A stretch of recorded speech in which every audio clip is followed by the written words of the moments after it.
Land revenue code amendment bill 2025 याच्या माध्यमातल्यान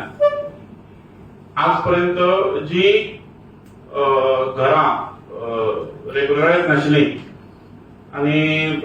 जी अलवारा किंवा बाकीच्या अन्य गव्हर्नमेंट जमनीचेर आशिल्ली अशा सगळ्या घरांक रेग्युलरायज करपाचे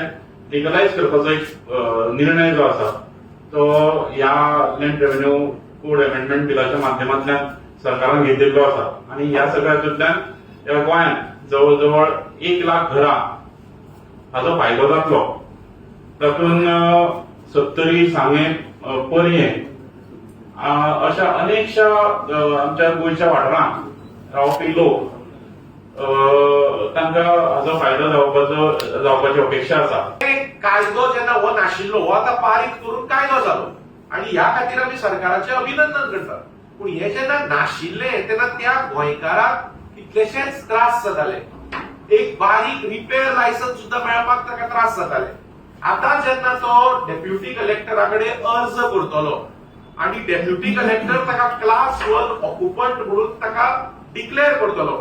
तेन्ना ताच्या नंतर तो त्या जाग्याच्या संदर्भात आणि ताचे ड्वेलिंग हाऊसाच्या संदर्भात ताका अधिकार येतलो, ताका कायद्यात अधिकार येतलो। म्हणून हे एक सामान्य गोंयकाराक जो अशा पद्धतीचे त्रास काडटालो ताका एम्पावर करपाक, ताका राईट बिस्टो करपाक एक बरें पावल सरकारान घेतिल्लें आसा आणि कायदो सामको बऱ्या तरेन एक्सप्लेन करून सामके म्हणजे